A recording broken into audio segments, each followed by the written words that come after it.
against the Signal Super Spiders. Coach, congratulations on this win and for getting into the semi-final round. It was a tough game for you guys against Signal, pero ano masasabi mo sa pinakita ng team against Signal? Yun nga, full credit to Signal. Pinush nila ulit kami, lalo yung nakuha nila yung third set. Happy lang ako na from the loss to Petrogas, nag-respond ulit yung players from the preparation saka sa game na yun. Na-feel namin yung challenge, yung bigat, pero yun nga, na-overcome naman namin. So very happy na nakagawa lahat. Saka yun din yung pagpasok ni Aliyah, very sakto. Gumawa rin siya. Thank you, Coach. And best player of the game, Sabi, with 21 points and 13 excellent receptions.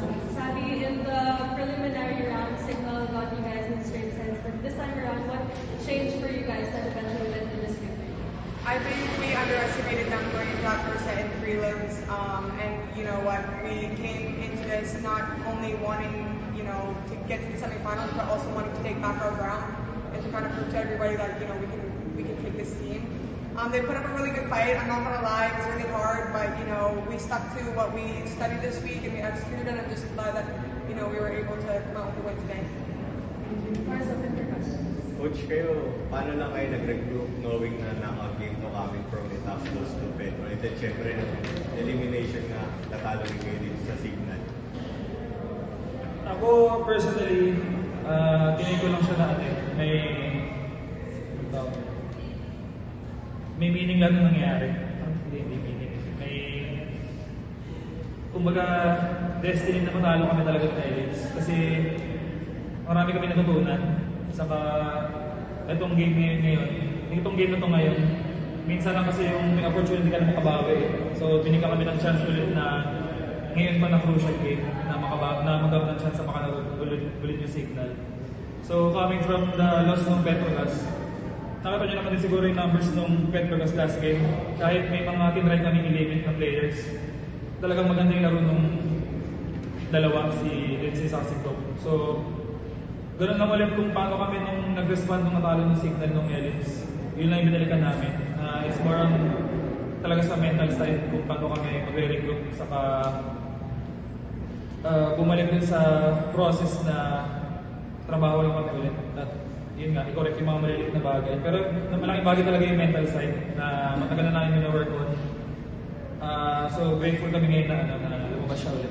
Nakabita namin. For Sabi, since the preseason, you've been putting up good numbers, both offense and defense. So just take us through the keys to consistency for you in steadily contributing big numbers for you. I just want to give Signal the credit because they did slow me down a lot today. You know, and it's hard to keep composure when it takes a long time to score. So I give them credit for the block and their defense as well. But I think, you know, the biggest thing today was my pass. I just want to give everyone the opportunity to attack and transition and, you know, set us up for success. So I'm just glad, you know, the attacking was okay, but I'm just glad that, you know, I played defense well and I played the pass well. So, you know, at the end of the game, I don't really know what my numbers are, but like I said, I always say, I'm just glad that, you know, it turns out that I was able to execute somewhat at the net. And for Coach, ganyan po yung pagpasok din ni Aliyah. So far, kahit limited pa lang yung naging game time niya, gano'n malaki yung nakikita yung contributions niya ngayon in the future din being magaling siya dumiretso as an asset sa Yun naman, nire-remind naman talaga siya lagi kahit sa trainings namin na siya yung extension pa rin ng core namin. Ng mga past games, lalo nung sa Petrogas, masyado kasing complicated yung mga situations na kung kailan siya okay ilagay. Pero yun naman talaga, every game naman kami nag-try na mas matuto pa. And niremind lang talaga siya ulit na ipasok o hindi, talagang kailangan lang niya maging ready. So, naging okay naman yung communication at yun nga, nilook forward ko talaga na para matulungan si Nasha this game. Kasi syempre nababago din naman yung import. Siya yun talaga yung magiging support. So, very happy na kahit nung invitation nas, ganoon pa rin yung response niya. Naglaro man ulit. Thank you po. So how are you preparing for this end of matches?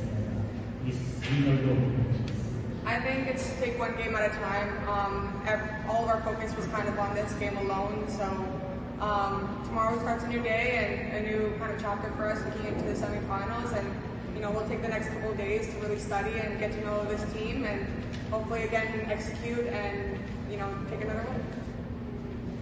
Coach, knowing na si Sabi and Saskia talaga yung parang vocal point for offense, gano'n kalaking bagay naman yung contributions ng mga yung locals kasi kumbaga sa parang talaga important every point mo from team. More on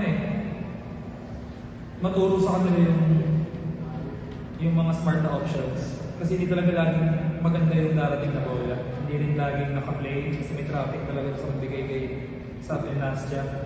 So, yun lang talaga yung hindi nila kailangan sukuan, nila kailangan ipilit. Kailangan talaga gawa ng paraan yung mga maliliit na bagay. Kasi lahat naman yung ginagawa ng kakabayan sa strategy din.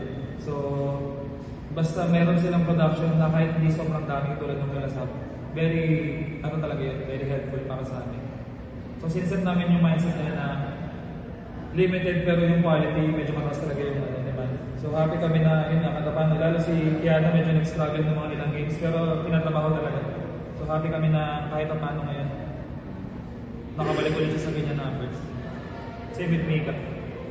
Coach, Zeus Coffee in the semifinals, knockout game ulit. Paano lang yung leading mindset na heading into that? Siguro yun yung isa sa mga blessing ng dalawang conference na nakaraan na nasalang kami na hindi naman nasanay pero alam na namin yung feeling ng knockout games and hindi na look forward pero feeling ko kahit na paano may edge na sa mental side.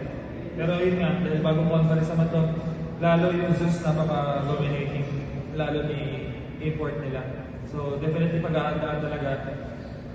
Mag-mindset na lang talaga ulit kami na napakahirap ng pagdadaanan namin para malampasan ko next game. Thank you, Coach. Thank you, Sabi. Thank you.